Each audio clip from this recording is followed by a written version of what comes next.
qué alegría poder celebrar juntos el Día del Niño, ¿verdad? Aunque ya no somos tan niños, pero siempre llevamos un niño adentro, dicen. Y antes de pasar a la lectura, me gustaría que tomaras un momento para recordar qué fue tu cosa favorita de ser niño y qué es lo que más extrañas. ¿Y por qué no le compartes a tu vecino y le cuentas? Le cuentas, no, pues lo que más extraño yo de ser niño fueron las siestas, o no sé, ¿qué fue con lo que te quedaste ganas? No pagar las cuentas.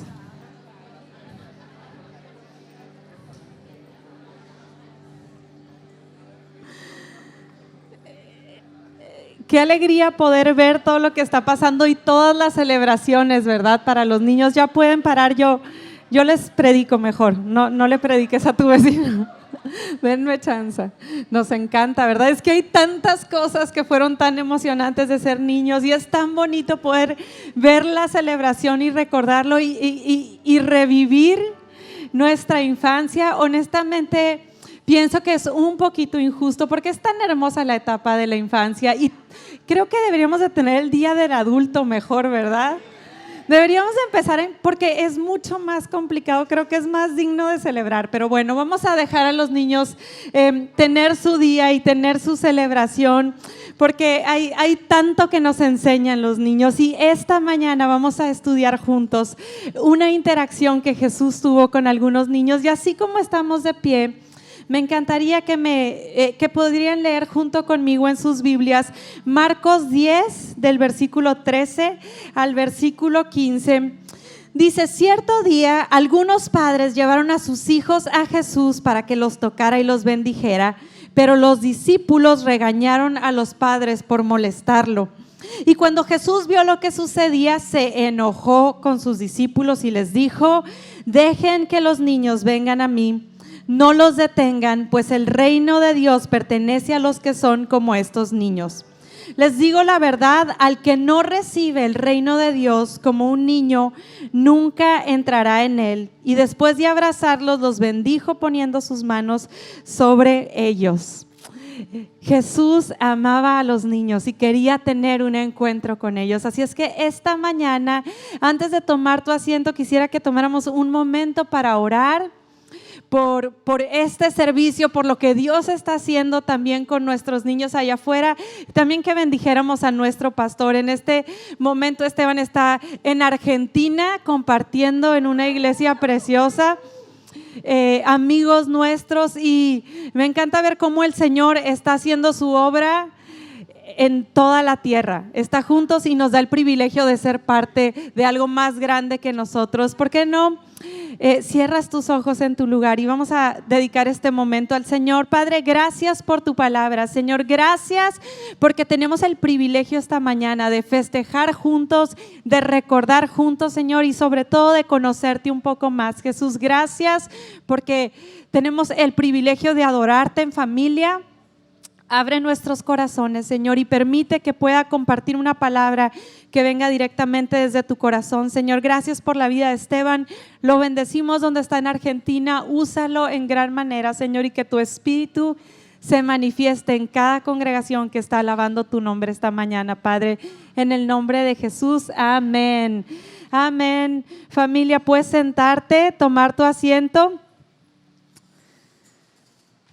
Hay tantas cosas tan hermosas de la infancia, ¿verdad? Y hay muchas cosas de la infancia también que tenemos que ir dejando. Necesitamos revivir cosas de nuestra infancia, pero también reconocer que hay muchas cosas de nuestra infancia que tenemos que reconocer que tenemos que dejar. Necesitamos dejar nuestro desorden, la inmadurez, la impaciencia. ¿Cuántos conocen niños impacientes que nomás les dices que no a la primera y empiezan a hacer un drama, un escándalo, un berrinche? Pero ¿cuántos conocen adultos que todavía necesitan dejar al primer carro que se te mete? Ya estamos haciendo un berrinche, ¿verdad? En la calle. Pero son actitudes de niños que tenemos que dejar. Hay muchas cosas y la palabra nos dice que cuando éramos como niños nos portábamos como niños, pero ahora ya vamos madurando, ¿verdad? Pero también hay cosas que preciosas que el Señor depositó en el corazón de los niños que tenemos que aprender a atesorar y a conservar en nuestros corazones. Y en este versículo que acabamos de leer, vemos a Jesús enojado. Jesús estaba enojado con los discípulos y les habló fuerte ahí, ¿verdad? Les habló fuerte y yo no sé qué sea lo que te haga enojar a ti. No sé si no tienes tu café de la mañana ya te empiezas a poner más enojón o gruñón, o algunos si no comieron. ¿Cuántos son los que si no comes te enojas? Te pones de malas así. ¿Y cuáles son del equipo de que si estás cansado te enojas? Y el equipo comida es el que ganó esta mañana. Pero hay muchas cosas que nos hacen enojar a nosotros, ¿verdad? Hay cosas que aunque estés teniendo un buen día, te falta algo, pierdes la paciencia y empiezas a gritar. ¿Cuántos esta mañana? No es cierto, no tienen que levantar la mano. Pero a veces empiezas a tener una buena mañana y luego estás listo para ir a la iglesia y está todo en orden y un hijo se te ensucia en el minuto antes de salir. Y te tienes que regresar y cambiarlo, o algo pasa que nos roba la paz, pero casi siempre podemos reconocer ciertas cosas en nuestras vidas que nos hacen enojar, ¿verdad? Ciertas cositas, a veces si se te pasó la hora de la comida ya es suficiente razón. Pues aquí tenemos a Jesús enojado. En esta ocasión Jesús estaba enojado y hay un recuento en la Biblia de su enojo. Y la verdad es que pensarías que los niños, porque pues a veces son imprudentes, impredecibles, es lo que hicieron enojar a Jesús, pero la verdad es que en esta ocasión no fueron los niños los que hicieron enojar a Jesús. El príncipe de la paz, el Dios de amor, está enojado. Y quiero darte un poquito de paz esta mañana. Si el príncipe de paz se enojó, tú también tienes un poquito de derecho de enojarte, pero vamos a ver. Digo, no, tampoco te defiendas, ¿verdad? Pero ten un poco de descanso. No eres tan mala persona. Pero el caso es que Jesús está indignado y regaña a sus discípulos. Y hay dos ocasiones en las que Jesús se ve enojado. Y la segunda ocasión quisiéramos que la leyéramos en Marcos 11, del 15 al 17. Esta es la otra ocasión donde Jesús estuvo también muy enojado. Esta vez se enojó un poquito más. Dice: cuando llegaron de nuevo a Jerusalén, Jesús entró al templo y comenzó a echar a los que compraban y vendían animales para los sacrificios. Volcó las mesas de los cambistas y las sillas de los que vendían palomas y les prohibió a todos que usaran el templo como mercado. Les dijo: las escrituras declaran: mi templo será llamado casa de oración para todas las naciones, pero ustedes lo han convertido en una cueva de ladrones.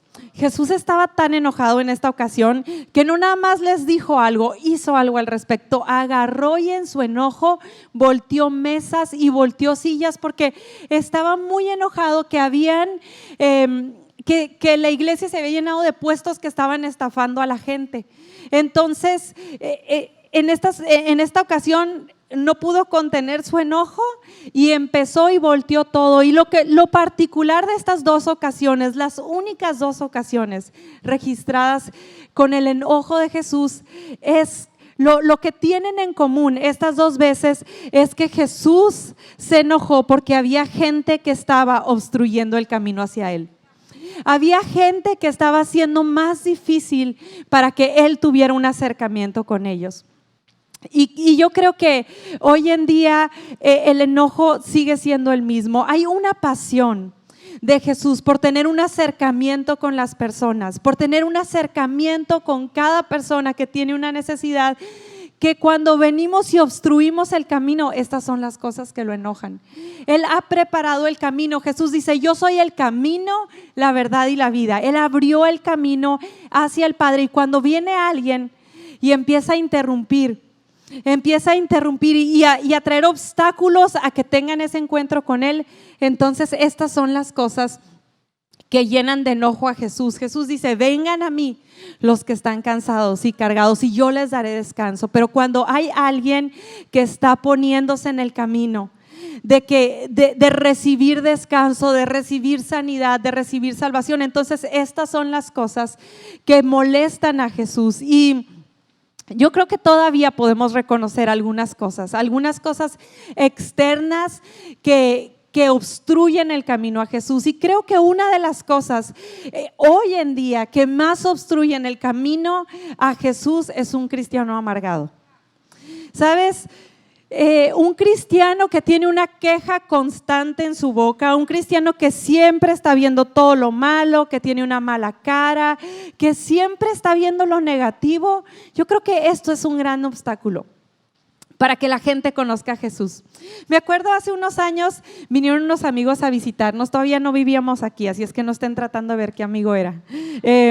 Vinieron unos amigos a visitarnos y habían traído unas botanitas para compartir con nosotros y tenían una bolsita de pretzels blancos y eran pretzels con yogurt. Y me acuerdo que les preguntamos, ¿qué es eso que traes? Y nos dice, están súper malos, no nos gustaron para nada, se los regalo, pruébenlos. Pues ya con esa invitación nos quedamos, ay, qué linda, gracias, qué considerada, nos está regalando la cosa que se le hizo tan mala. Y ahora me dice, no, de veras, pruébalos. Y tú no los quisiste probar. Y a veces como cristianos estamos haciendo esto, estamos viviendo una vida cristiana que no se antoja para nada, estamos en una queja constante, en una amargura constante y a veces hasta quejándonos y anhelando lo que teníamos antes o nuestro estilo de vida de antes y luego queremos ir con la gente y decir, ven, pruébalo. Y eso es un obstáculo para que la gente conozca, porque si a ti te ha ido tan mal, ¿por qué me voy a querer yo meter en eso, verdad? A veces no nos damos cuenta, pero cuando estamos con una amargura en nuestro corazón, estamos mostrando algo que nosotros no quisiéramos tener. Eso es lo que estamos mostrando a la gente. Y esas cosas son las cosas que molestan a Jesús porque estamos obstruyendo el camino hacia Él.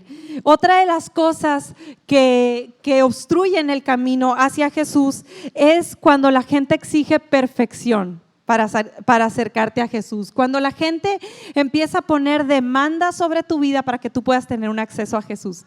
Hay gente que dice, no, en mi iglesia no puedes venir si no estás bautizado. Y me impresiona cómo gente se acerca y nos pregunta, ¿puedo venir? Es que tengo este problema, es que hice esta cosa o hice la otra cosa, y están pensando que el acercarte a Jesús requiere todos estos requisitos y demanda toda esta perfección, que en realidad por temor y por saber que no cumplimos los requisitos, la gente se aleja de conocer el camino a Jesús. Mucha gente dice, arregla tu vida, pon todo en orden y luego acércate a la iglesia. Cuando el propósito de Jesús es venir y traer consuelo y darnos consuelo a nosotros, Él es la respuesta de nuestras necesidades. Pero cuando nosotros empezamos a poner demandas y exigencias y empezamos a pedir perfección sobre la gente, lo que estamos haciendo es obstruyendo el camino. Estamos diciendo, no te acerques, y me impacta esto porque Jesús, yo puedo ver que los discípulos, puedo entender la parte de los discípulos que no querían que se acercaran a Él, porque honestamente los niños son impredecibles.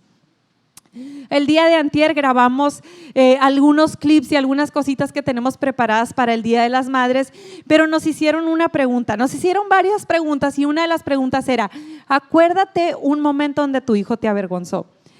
Y la verdad fue bien difícil para mí, porque no podía escoger el momento más vergonzoso.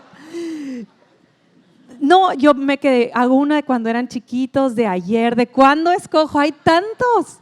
Es impresionante porque los niños son impredecibles. Uno les dice una cosa y hace cuenta que les dijiste totalmente la opuesta.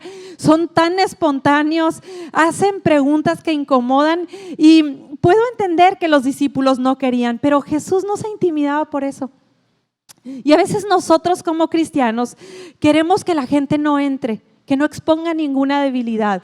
No, ven cuando estés bien cambiado. Tienes un tatuaje, cúbretelo para entrar a la iglesia. Y a Jesús no le espanta porque, ¿sabes? Él te recibe como eres, como niños. Y Él tiene la capacidad de traer una transformación sobre tu vida. Así es que la respuesta de Jesús, cuando la gente quiso obstruir el camino de los niños, fue: dejen que los niños vengan a mí. El versículo 14 dijo: deje que los niños vengan a mí y no se los impidan, no los detengan. Piensa en todo el proceso que pasó para que Jesucristo pudiera estar entre nosotros. Más o menos por las genealogías pasaron desde Adán hasta Jesús unos 4,000 años, donde Jesús preparó el camino, donde Dios abrió el camino, separó un pueblo, escogió, interrumpió la historia para que Jesucristo pudiera vivir y habitar entre nosotros. Tomó una virgen con un corazón santo y puro y un embarazo extraordinario y sobrenatural, y Jesús caminó entre nosotros. La gente lo odió, lo amó, lo crucificó. Hizo todo, movió todas las reglas de la historia y luego resucitó para poder tener un encuentro con nosotros, para que nosotros vengamos y pongamos obstáculos. ¿No es absurdo? ¿No es ridículo pensar y sentirnos con el derecho de que Dios, moviendo todo esto en la historia para que tuviéramos un encuentro con su Hijo, y tú y yo poniendo un obstáculo? Jesús dice: vengan, dejen que los niños vengan a mí y no se los impidan, no los detengan. Por eso aquí en Iglesia Ancla nos gusta que te sientas como en casa. Nos gusta hacer las cosas fáciles, simplificar el evangelio, porque sabes que el evangelio del Señor no es complicado, pero a veces como cristianos nos gusta complicar las cosas, porque ¿cómo puede ser algo tan poderoso, tan sencillo, verdad? Tiene que ser más complicado. Nuestra capacidad no nos deja entender que aunque es profundamente poderoso, es profundamente sencillo también. Y Jesús abre el camino y dice: dejen que los niños vengan a mí. Es tan chistoso, ¿sabes? Más cuando recién empezamos Iglesia Ancla, recibíamos muchos mensajes, unos muy lindos y otros no tan lindos, pero algunos mensajes nos juzgaban y nos criticaban porque en Iglesia Ancla es muy fácil ser cristiano, no se vale. Y hacían un juicio sobre nosotros porque decían: es demasiado light. Cuando el Señor dice que su carga es ligera y su yugo es fácil, nosotros debemos de simplificar el camino para que la gente llegue y tenga un encuentro con Él y dejar que Él haga la obra sobrenatural en las personas. ¿Sabes que en Iglesia Ancla, con una semana que hayas venido, si esta fue tu primera vez que estás aquí, puedes servir la siguiente semana? Es así de sencillo. Nosotros no vamos a impedir que te acerques a Él. Jesús dijo: dejen que los niños vengan a mí. Así, tal y como estás, no los detengan. Y sabes, nosotros nos intimidamos porque conocemos el poder que hay, pero a veces no entendemos el infinito amor que Él tiene sobre nosotros. Tenemos 3 hijos en casa y como papás nos hemos dado cuenta que los hijos viven muchas etapas muy desastrosas. Ayer que estábamos recordando algunas de las vergüenzas que hemos pasado como mamás, nos recordamos de muchas muy asquerosas, y es parte de ser papá, es parte de amar a los hijos, recibirlos tal y como están. Hace unos meses, y ya nuestros hijos no están tan chiquitos, tengo muchas historias de estas, pero la más reciente pasó hace unos meses, que uno de nuestros hijos a las 3 de la mañana se empezó a sentir muy mal y empezó a vomitar por todos lados. Vomitó por todos lados y después de eso se sentía tan mal que quiso venir y acostarse en mi cama. Ya limpiamos lo que pudimos y vino y se recostó conmigo y se quedó ahí dormida toda la noche, y créanme, no era tan agradable el olor, pero ¿cómo podía yo decirle a mi hijo: no, ya que te bañes, te recibo?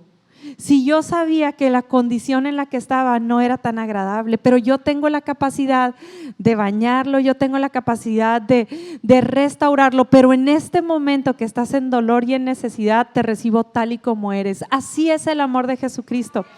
Así como llegaste.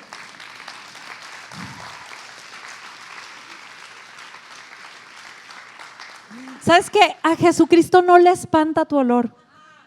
A Jesús no le espanta tu olor. Es que anoche, es que ayer, es que ahorita en la mañana no sabes lo que grité, no sabes lo que dije, no sabes cómo fallé. A Jesucristo no le espanta eso. Él está como Padre amoroso, con sus brazos abiertos, listo para recibirte. Así como un papá dice: dejen que los niños vengan a mí, pero es que hoy me enojé y hoy grité y es que ayer me emborraché. Jesucristo dice: ven, Él tiene la capacidad Él tiene la capacidad de perdonarte y recibirte tal y como estás, en la condición que estás. No importa si hace minutos olías feo y si sigues oliendo feo, Jesús te abraza y te envuelve con brazos de amor. Y después empieza la transformación en tu vida, pero tú puedes acercarte y venir a Él tal y como eres. Y es tan escandalosa esta gracia, es tan escandalosa que cuando Pedro estaba hablando acerca de la gracia, la gente se le echó encima y dijo, ok, entonces hay que pecar más ahora, nos conviene pecar más. Y Pedro dijo, no, de ninguna manera. Pero donde abunda el pecado, sobreabunda la gracia. No quiere decir que tú vas a aprovechar ese amor y esa aceptación del Padre para ir y hacer y revolcarte en lo que tú quieras hacer, pero sí quiere decir que cuando tú más los necesitas, sus brazos de amor están más extendidos para recibirte. Puedes venir tal y como eres, no importa la condición. Jesús dijo, dejen que los niños vengan a mí. Podemos acercarnos al Padre con libertad, sin temor en la condición en la que estamos. Y su segunda respuesta, cuando los niños querían acercarse a Jesús, Jesús dijo, el reino de Dios pertenece a los que son como ellos. Y Jesús nos está invitando a tener una fe como niños. Y esto no quiere decir una fe inmadura, pero quiere decir una fe confiada. A mí me impacta tanto, y ahora que estamos celebrando el Día del Niño, voy a contarles muchas historias de mis hijos porque son los niños que tengo más cercanos, pero me impacta la fe que tiene un niño, la fe que puede tener, la confianza que puede tener un niño, y eso es algo que tenemos que conservar. Jesús nos invita a conservar eso. No nos está hablando de actitudes infantiles que tenemos que conservar, pero tenemos que ser como niños con una fe confiada. Cuando está papá, todo está bien. Cuando recibimos una promesa del Señor, se va a cumplir. Me acuerdo que cuando llegamos a Tijuana, Samuel había hecho primero de primaria en El Paso, Texas, entonces estaba leyendo muy bien en inglés, pero todavía no aprendía a leer bien en español. Entonces, cuando empezó a leer en español, era muy emocionante para él, y por donde pasábamos, iba leyendo todos los señalamientos. Alto, dice alto, mamá, y luego Oxxo, y luego al ratito otra vez Oxxo, pues porque está lleno de Oxxos, ¿verdad? Pero por todas partes. Pero una vez íbamos bajando por acá por la 20 de noviembre, y Samuel así pegó un grito muy emocionado. Dijo, mamá, aquí está, mira. Y le dije, ¿qué es, Samuel? El pollo más bueno de Tijuana. Dijo, hay que venir. Él estaba leyendo y dijo, eso es, ahí dice, porque alguien haría falsa publicidad. Pero en su corazón de niño, con su inocencia de niño, él leyó, este es el mejor pollo de Tijuana, y él asumió, este es el mejor pollo de Tijuana. Y así debe de ser nuestra fe. Una fe confiada, que recibimos una promesa y creemos esa promesa. ¿Cómo sería nuestra vida si nosotros aprendiéramos a confiar en el Padre con una fe como niño, una fe como de niños, que pudiéramos agarrar su promesa y agarrar esta tribulación? No se compara con el gozo que va a venir sobre ustedes, con la gloria venidera que se va a manifestar sobre ustedes. ¿Cómo sería nuestra vida si tuviéramos fe de niños cuando tomáramos esta promesa? Creo que viviríamos en tanto más descanso, porque cambia tanto nuestra perspectiva, y a veces somos tan sarcásticos cuando somos adultos, nos cuesta tanto confiar. Necesitamos retomar la fe de niños. Me impresiona cuando vamos a salir de viaje o estamos todos en el carro, no importa la hora, no importa la neblina, no importa si es tarde, si hay mucho tráfico, si está lloviendo. Cuando el papá va al volante, nuestros hijos van dormidos.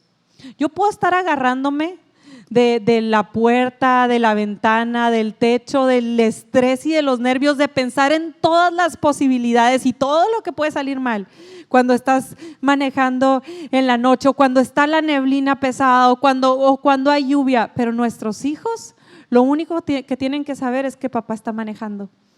¿Cómo sería nuestra vida si tuviéramos ese descanso de niños, de saber esta enfermedad, esta crisis, esto que vino a nuestra vida, no me va a mover porque yo sé quién está manejando mi vida, yo sé quién está en control de nuestra vida. Y esta es la fe que debemos de tener como niños, una fe confiada que cuando sabe que papá es el proveedor, va con libertad y abre el refrigerador. Esa es la fe que tienen mis hijos. Esa es la fe que no están, ir a ver leche mañana. Ay, habrán ido al súper y comprado leche. Ellos se levantan y abren el refrigerador sin estar dudando y sin estar cuestionando. Ellos están confiados en la provisión porque tienen confianza de niños. No dejan que sus preocupaciones les gane. No dejan que sus preocupaciones les robe el gozo porque saben quién está a cargo. Y Jesús dijo: los que tienen fe como niños. Nosotros tenemos que ser como niños y empezar a creer en las promesas de nuestro Padre con fe de niños.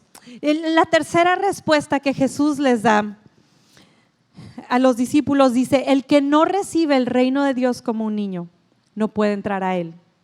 Jesús nos habla de cómo debemos de recibir este regalo tan precioso, este regalo tan hermoso que Él nos ha dado.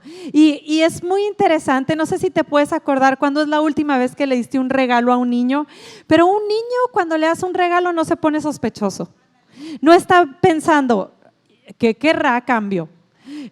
Es más, si te va muy bien te va a decir gracias. Si la mamá lo trae así como que cortito, igual y te dice gracias, pero un niño toma un regalo y lo arrebata y no averigua. Es más, a veces ni averigua de quién es, no sabe ni quién te lo dio, no sé, mamá, no vi la cara, vi el regalo.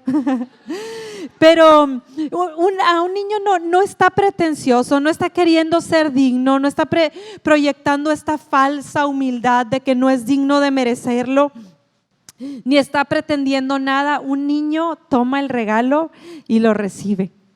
Así tenemos que recibir el reino de Dios sin averiguar cuál es la agenda que quieren de mí, qué están buscando, sino que aprender a recibir el reino de Dios y ver este precioso regalo que el Señor nos ha dado y tomarlo sin creer que no somos suficientemente dignos, que no vamos a poder contenerlo, que no vamos a poder. Me impresiona porque nuestros hijos reciben un regalo y no están averiguando, pero voy a tener suficientes baterías en mi vida. ¿Qué tal si se me acaban las baterías? No, ya no lo puedo recibir, porque nomás duran 2 semanas las pilas. ¿Y lo que voy a hacer? No me conviene. Ellos reciben el regalo y confían que la provisión de baterías va a venir. Así tenemos que recibir nosotros el regalo de salvación. Así tenemos que recibir el regalo que el Señor ha puesto sobre nuestras vidas como algo que recibimos, y lo que necesitemos en el camino va a ser su provisión. Él va a seguir supliendo y Él va a seguir cumpliendo su obra sobre nosotros. ¿Y sabes qué? Nos preguntamos mucho, pero ¿qué necesitamos para ir al cielo? ¿Qué es lo que necesitamos? Y es muy interesante preguntar a las personas que no vienen a la iglesia: ¿qué es lo que tú crees que necesito para ir al cielo?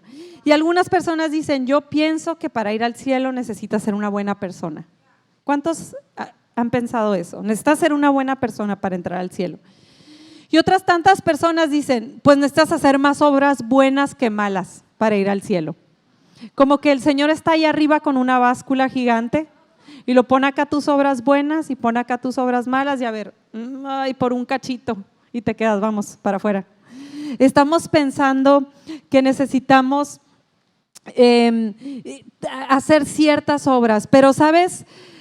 No hay una balanza en el cielo con unas pesas viendo cuántas obras estás haciendo. Romanos 4:15 dice: humanamente hablando, Abraham fue el fundador de nuestra nación judía. ¿Qué descubrió acerca él de llegar a ser justos ante Dios? Que si sus buenas acciones le hubieran servido para que Dios lo aceptara, habría tenido de qué jactarse. Pero esa no era la forma de actuar de Dios, pues las Escrituras nos dicen: Abraham le creyó a Dios y Dios lo consideró justo debido a su fe. Cuando la gente trabaja, el salario que recibe no es un regalo, sino algo que se ha ganado. Pero la gente no es considerada justa por sus acciones, sino por su fe en Dios, que perdona los pecados. aquí la palabra nos dice, pero pues entonces, ¿qué tengo que hacer para poder recibir este regalo de salvación? Y están pensando, ¿serán buenas obras? Si hago suficientes buenas obras, y aquí dice la Biblia, no son buenas obras lo que tengo que hacer. A Abraham no se le tomaron en cuenta sus buenas obras, sino se tomó en cuenta su fe en Jesucristo. Y esto quiere decir ¿cómo que se le tomó en cuenta? Cuando está hablando aquí de que se tomó en cuenta, está hablando de cuentas como las que te dan en la carrera, en la universidad, en tu materia de matemáticas o contabilidad, esas que te encantaron y querías retomar cada semestre. Está hablando acerca de las cuentas y yo que tenemos y nuestras buenas acciones, cuál es el impacto que tienen delante de Dios. Y quisiera ponerte aquí un ejemplo de cómo se ven nuestras cuentas cuando las mostramos delante de Dios. Y vamos a poner un ejemplo con 3 personas. Vamos a tomar una persona que es perfecta y justa, y luego una persona que es súper pecadora y una persona que es más o menos justa, lo más justo posible. Y vamos a hacer aquí 3 cajas representando las cuentas, 3 cajitas. Ahora, tenemos que entender que la única persona con sus cuentas 100% justas es Jesucristo. Así es que vamos a poner aquí Jesús. Jesús es el único que tiene cuentas de justicia, que tiene perfecta justicia en su cuenta. Y vamos a usar la J para justicia y la P para pecados. Ahora, Jesús tiene la cuenta llena de justicia. Y ahora, ¿cómo están nuestras cuentas? Vamos a pensar en una persona que es muy mala. Una persona, obviamente, antes de conocer a Cristo, que pecaba mucho, que llevaba una vida de desorden. No sé, nada más voy a pensar cualquier nombre, aprovechando que no está. Siento bien fuerte Dios compartir su testimonio. Una persona que era pecadora, que pues tenía vicios, no era disciplinado, era grosero con sus papás, decía mentiras, salía, no copiaba en los exámenes. Una persona llena de pecados, así aleatoriamente un nombre, que toda su vida era un desorden antes de conocer a Cristo. Y sí tenía un que otro acto de justicia, porque ¿cuántos saben que no importa qué tan malo sea, puedes tener un buen acto de justicia? Sí, una vez ayudó a una señora a cruzar la calle, un día fue a la iglesia con sus papás, otro día, no, eso era pecado otra vez, no, sí. Así se veía la cuenta de Esteban antes de Cristo. Y luego vamos a pensar en otra persona que sí tenía más actos de justicia. Otra vez voy a pensar en alguien así aleatoriamente. Alguien un poquito más justo, más disciplinado, obediente con sus papás. Honestamente, tenía más temor de mi mamá que de Dios, pero de todos modos era muy justa. No copiaba en sus exámenes, siempre llegaba a tiempo, así cumplía con sus obligaciones. Sí trataba de ser una buena niña, aunque de vez en cuando un pecadito ahí, un que otro pecadito que se me escapaba. Una vez pues vi una respuesta y sentí ponerla en un examen, cositas así pequeñas. Así están nuestras cuentas y queremos llegar delante de Dios y sorprenderlo y decir: Señor, yo soy tan digna, porque vengo delante de ti y ve cómo está mi cuenta. Pero ¿sabes qué? Dice el Señor en Isaías 64:6, dice: estamos todos infectados por el pecado y somos impuros. Cuando mostramos nuestros actos de justicia, son como trapos sucios delante de Dios. ¿Sabes qué es lo que pasa cuando yo llego delante de Dios y muestro mi cuenta tan perfecta? Dice: tu cuenta se ve peor que la de Esteban. Porque tus obras de justicia, tus buenos actos, tu intento de ser una buena persona, cuando me lo traes delante de mí, los veo como trapos sucios. Porque cuando tratamos de acercarnos al Señor en nuestras fuerzas, creyendo que es por lo que yo he logrado, nos damos cuenta que creyéramos que le debemos, pero en realidad hace 2000 años vino el único hombre que tenía la capacidad de hacer un intercambio y de quitar la justicia que había en él, de borrar la justicia y de tomar todo el pecado que había sobre la humanidad y llevarlo sobre él. Jesucristo vino y llevó, no se volvió pecado nada más, tomó todo el pecado y borró nuestras cuentas. Borró nuestras cuentas. ¿Y sabes qué es lo que pasó? Que dejó nuestras cuentas en blanco para que tú y yo, como Abraham, por medio de la fe, pudiéramos tomar lo que era justicia de él.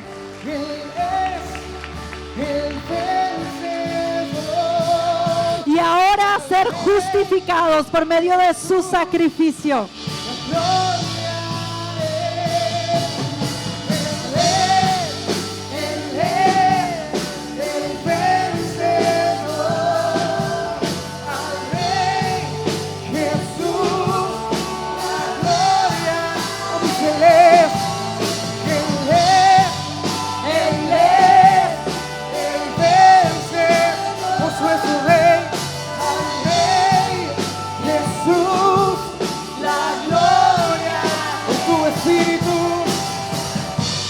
Por tu espíritu en mí me levantaré, oh Dios. El Rey resucitó, resucitando estoy. En tu nombre reviví y en victoria vino hoy. Y el Rey resucitó. ¿Sabes? Cuando nos acercamos al Señor como niños, con una fe como niños, y creemos en su sacrificio y creemos y tomamos sus promesas, entonces mi cuenta ya no se queda vacía, ya no se queda llena de pretextos o de trapos sucios. Él toma la justicia que había delante de Jesús y ahora soy aceptado delante del Padre. Quiero celebrar junto con ustedes el sacrificio que Jesús hizo por nosotros. Somos aceptados delante del Padre, pero ¿sabes qué es lo que tenemos que hacer? Porque nuestras cuentas se quedaron en blanco. Él tomó nuestro pecado y borró nuestras cuentas, pero al final de cuentas una cuenta en blanco tampoco sirve. Nosotros necesitamos la justicia de Dios en nuestra vida. Y dice, el versículo que leímos dice que Abraham le creyó a Dios y le fue contado por justicia. Hasta que no tomamos la decisión de creerle a Dios, de aceptar el sacrificio que Él ha hecho por nosotros en nuestras vidas, nuestra cuenta sigue en blanco. Ya no hay pecado sobre ti. El peso del pecado lo tomó Cristo.